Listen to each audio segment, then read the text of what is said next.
Hello and welcome to Mr. C History. I am on a housing estate just outside South Wimbledon Tube Station. Why?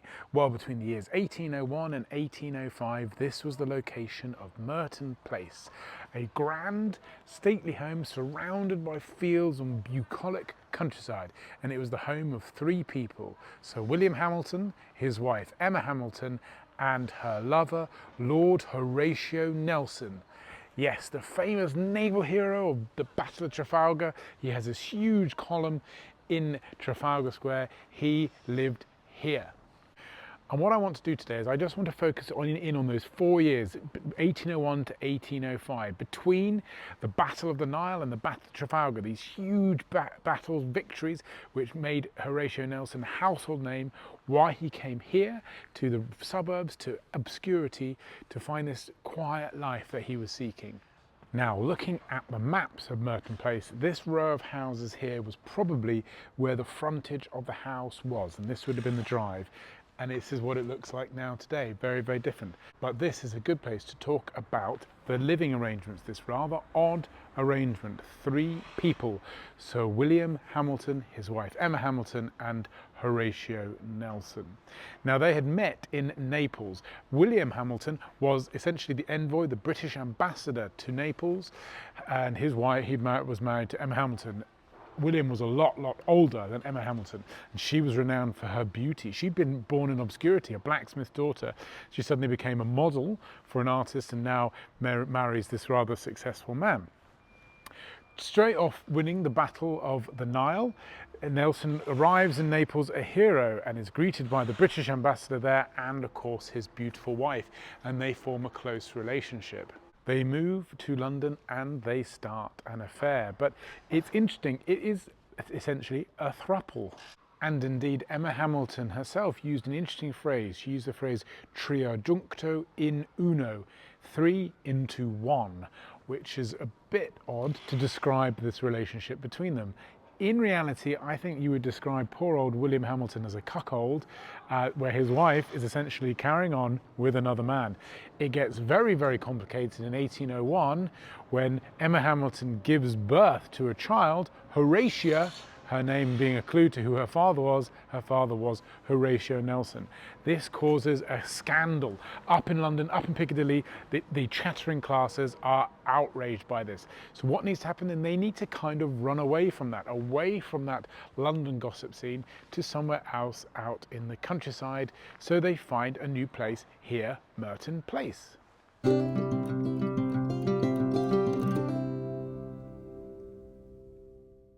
Behind me is the very grand Nelson Arms on Kingston Road, now the A24, an unbelievably busy high road, Merton High Street now.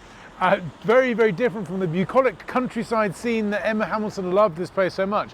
But the Nelson Arms there, it was on the site of the gatehouse to Merton Place. So down there would have been Merton Place, their home in the countryside. There's been a pub there since 1831. Merton Place was destroyed in 1825 or something like that, so that's pretty original. That one though, unfortunately, I think that actual building dates from 1910, but still interesting, and it's got Nelson on the side and nice picture of one of his boats as well. Nelson bought this house, the Merton Place, for £9,000, which in 1801 was an astronomical figure, even for someone still quite lowly as him. Yes, he was famous, but he didn't have that much money. And indeed, he had to borrow money from his friend, and his solicitor advised him not to buy it, actually. But he was so in love with Emma Hamilton that he came to do it. And it was quite when they bought it, I think it was quite a normal sort of Georgian place. They made it a little bit bigger and a bit grander, but interestingly, it had a stream running through it, which they nicknamed the Nile, after, of course, Nelson's crucial victory at the Battle of the Nile. But it's a very, very different place now.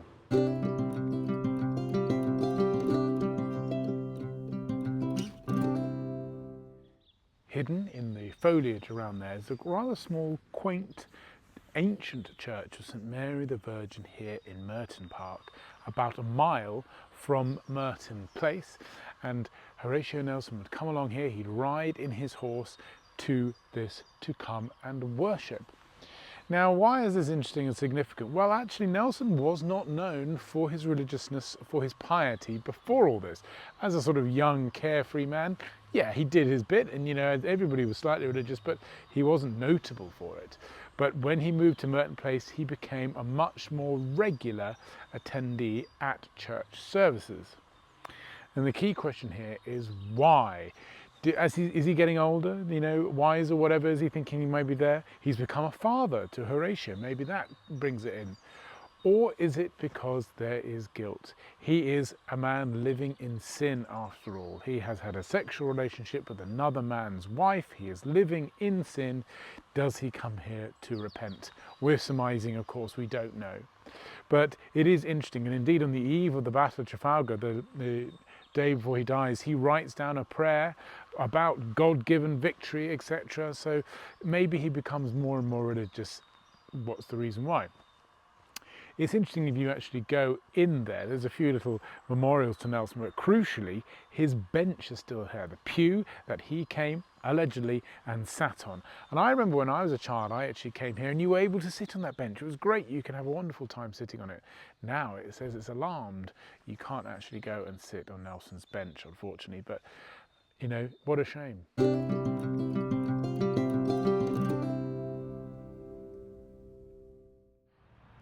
This rather bucolic spot is Mitcham Cricket Green in Mitcham, about 1.5 miles from Merton Place. And it is believed that Lady Hamilton and Horatio Nelson would come down here to watch cricket matches. More on that in a minute. But this ultimately suggests a time of great domestic bliss for Nelson and Lady Hamilton. It gets slightly easier in 1803 when poor old William Hamilton, somebody we must feel sorry for in this story, in 1803, sort of halfway through this time of them living in Merton Place, he dies. So that throuple, that ménage à trois that they were in, ends when poor old William dies. So arguably from 1803 to 1805, Nelson and Lady Hamilton, they can live a normal-ish life, maybe scandal-free and in domestic bliss. And indeed that's often proven by the way they speak. Dear, dear Merton, they describe it. They also describe it as their little paradise.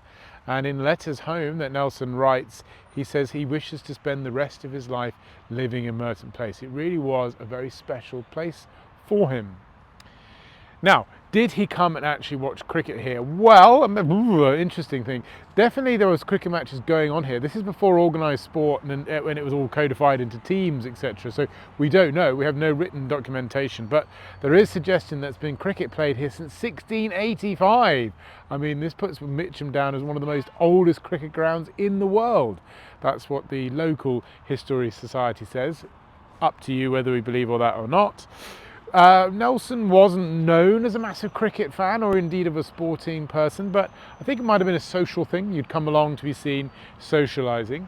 We are quite far from Merton Place, and there probably was greenery and other social things nearby, so would he have come here? But anyway, there's a very interesting story that just before he went off to fight in the Battle of Trafalgar, just in 1805, he came here to a match and he gave a shilling to the man of the match, the young man who played the best, and said, here's a shilling, and had a drink with him to say toast for victory against the French. But it'd be wonderful to see that maybe he did come to this rather beautiful, serene cricket green.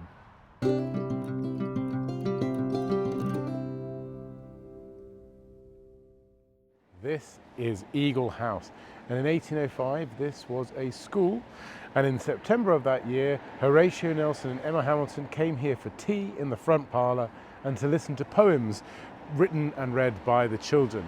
This was the last public appearance of Nelson and his wife, because just a few days later he went off to war, to battle again. He went off to wage war against the French and Napoleon at the Battle of Trafalgar. Now why? Why did he leave his paradise, this beautiful Merton? Well, war kind of stops for no man really. Napoleon had different ideas. His main aim was to invade Britain, and he was building up this huge navy which Britain demanded Nelson to go and stop. Nelson being of course the top admiral in the British Navy, it kind of had to be him really. Also, you know, Nelson famously said, England expects every man to do his duty. And yes, his love for Emma Hamilton and love for Merton is very strong, but so is his love for duty and for country. Also, it's worth noting that Emma Hamilton was spending quite a lot of money and they were a little bit short on money, so he kind of needs to go back to work, really. But anyway, 21st of October 1805, Nelson fights and wins in the Battle of Trafalgar. And as the French Navy is retreating, a French sniper or marksman takes aim at Horatio Nelson, shoots him in his left shoulder, and 2 hours later he is dead. Nelson never returns back from the Battle of Trafalgar, never returns back to dear, dear Merton.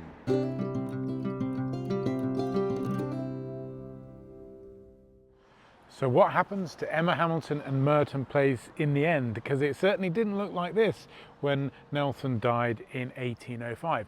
Well, on his death, when he was dying, you know, saying "kiss me hardy" and all that, he also said, "Please make sure my lady Emma Hamilton is helped." But the government does nothing. She's not given any pension. She's not. Nelson had given her a little bit of money, but he had his troubles anyway. And of course, she was accustomed to quite a lavish lifestyle, and the upkeep of Merton Place was too much, and so she has to sell it pretty soon, and she doesn't get much money for it, for that desperation, and that money all dwindles away. Horatia, her daughter, then gets taken away to live with Nelson's distant relatives, I think up in Norfolk, where he was born originally. So a sad, sad tale. It gets worse. 1814, she has to leave Britain. She has to escape to France away from debt collectors. It gets so bad, and she goes to Calais and she becomes an alcoholic, into poverty, and she dies aged 49. A really sad, sad tale for Emma Hamilton. And Merton Place, by 1820s, it gets demolished. It get all the different bits of land get sold off, so it's all very bitty, and eventually their house and all that stuff gets destroyed, and pretty soon, you know, the great expanse of London expands with the Industrial Revolution and the railways, the tube comes in, and we have the estate where we are today. So an interesting tale there, and ultimately actually quite a sad one, leading to the deaths of Emma Hamilton and Nelson. But hopefully for a few years here, they were happy, and Nelson was happy. I do think he was. Anyway, as always, please let me know what you think. Please don't forget to subscribe, and I'll see you on the next one.